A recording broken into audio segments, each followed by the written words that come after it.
السلام علیکم ناظرین، چند حالیہ رپورٹس میں یہ دعویٰ کیا گیا ہے کہ سن 2050 تک انڈیا کے اہم شہر ممبئی اور کولکتہ موسمیاتی تبدیلی اور سمندر کی بڑھتی سطح کے باعث پانی میں ڈوب جائیں گے۔ تاہم دنیا میں اب بھی کئی ایسے شہر ہیں جہاں کبھی لوگوں کا ہجوم ہوا کرتا تھا، لیکن اب وہ زیر آب آ چکے ہیں اور سیاحوں کو ان کی باقیات دیکھنے کے لیے سکوبا ڈائیونگ کا سہارا لینا پڑتا ہے۔ پہلا شہر بایا، جو کہ اٹلی کا شہر تھا۔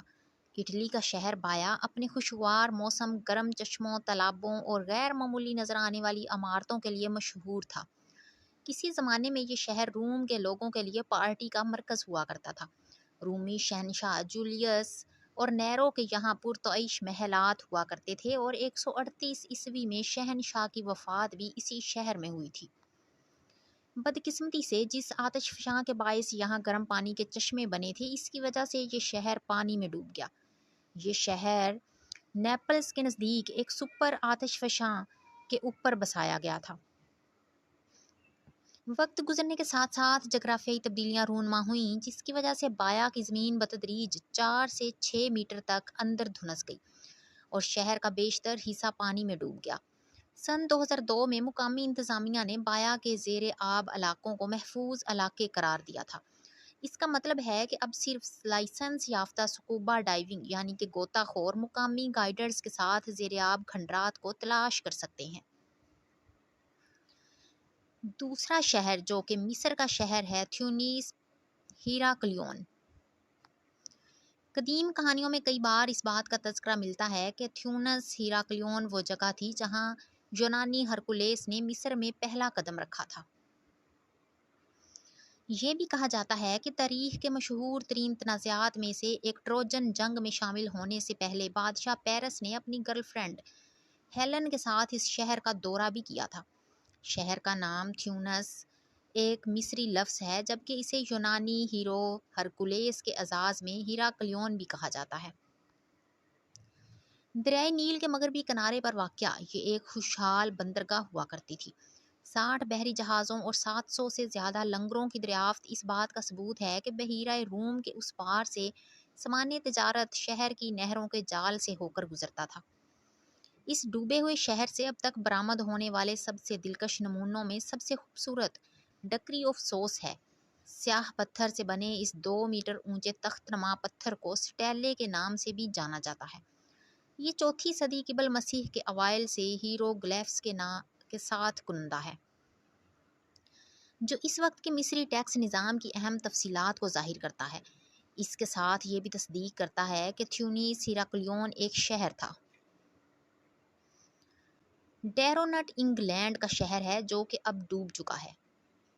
ڈربی شائر کے گاؤں ڈیرونٹ کو لیڈی ریزروائر بنانے کے لیے جان بوجھ کر ڈبو دیا گیا تھا۔ 20ویں صدی کے وسط میں ڈربی، لیسٹر، ناٹنگھم اور شیفیلڈ جیسے شہر پھیلتے رہے اور ان کی بڑھتی ہوئی آبادی کو پانی کی مزید فراہمی کی ضرورت تھی۔ اس سپلائی کو پورا کرنے کے لیے ایک ڈیم اور ریزروائر بنانے کی ضرورت تھی۔ دراصل ہاؤڈن اور ڈیروونٹ نام کی 2 آبی ذخائر بنانے کا منصوبہ کیا گیا، تاہم وقت گزرنے کے ساتھ یہ واضح ہو گیا کہ صرف 2 آبی ذخائر ناکافی ہوں گے اور تیسرے آبی ذخیرے کی ضرورت ہوگی۔ سن 1935 میں اس پر کام شروع ہوا اور سن 1945 تک ڈیرونٹ گاؤں مکمل طور پر پانی میں ڈوب گیا۔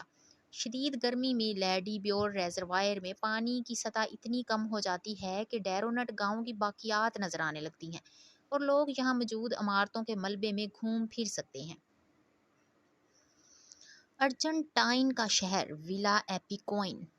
ویلا ایپیکوین کا ایک جھیل کنارے واقع سیرگاہ تقریباً 25 سال تک پانی میں ڈوبے رہنے کے بعد سن 2009 میں دوبارہ منظر عام پر آیا ہے۔ سن 1920 میں بنائے جانے والے ایپیکوین نامی اس سیرگاہ نے سیاحوں کو اپنی طرف متوجہ کیا جو اس کے کھارے پانی میں نہانا چاہتے تھے۔ کہا جاتا تھا کہ یہ سیرگاہ جس نمکین جھیل کے کنارے واقع تھی، اس کے پانی میں کئی بیماریوں کے علاج کی خصوصیات ہیں۔ اس جھیل میں خود ہی پانی آتا اور خود ہی خشک ہو جاتا تھا، لیکن سن 1980 کے بعد کئی برسوں تک شدید بارشیں ہوئیں اور پانی کی سطح بلند ہونے لگی۔ اضافی تحفظ کے لیے یہاں ایک محراب والی دیوار تعمیر کی گئی۔ نومبر 1985 میں ایک طوفان میں جھیل بھر گئی اور پانی باہر بہنے لگا، جس کے سبب دیوار گر گئی اور شہر 10 میٹر کھارے پانی میں ڈوب گیا۔ تاہم سال 2009 سے یہاں پانی کی سطح کم ہو رہی ہے اور ایک بار پھر ولا ایپیکوئن پانی سے ابھرنا شروع ہو گیا ہے۔ ان دنوں پورٹ رویل ایک ایسا گاؤں تھا جہاں مچھلیاں بڑی تعداد میں تھیں، لیکن 17ویں صدی میں یہ صرف یہاں موجود قزاقوں کی بڑی آبادی کی وجہ سے مشہور تھا۔ سن 1662 میں یہاں 740 لوگ رہتے تھے، لیکن سن 1692 تک یہ تعداد بڑھ کر 6500 سے 10,000 کے درمیان ہونے کا تخمینہ لگایا گیا ہے۔ یہاں لوگ اینٹوں یا لکڑی سے بنے مکانوں میں رہتے تھے جو اکثر 4 منزلہ تک ہوتے تھے۔ 7 جون 1692 میں وہ دن تھا جب پورٹ رویل میں دوپہر کے وقت شدید زلزلہ آیا اور اس کے فوراً بعد سونامی آئی۔ اندازوں کے مطابق شہر کا تقریباً 2/3 حصہ پانی میں ڈوب گیا تھا۔ خیال کیا جاتا ہے کہ اس دن تقریباً 2000 لوگ ہلاک اور بہت سے لوگ زخمی ہوئے تھے۔ یہاں محفوظ کھنڈرات اور سینکڑوں ڈوبے ہوئے جہازوں کو دیکھنے کے لیے سکوبا ڈائیونگ کرنا ممکن ہے، لیکن اس کے لیے مقامی حکام سے اجازت لینا ہوتی ہے۔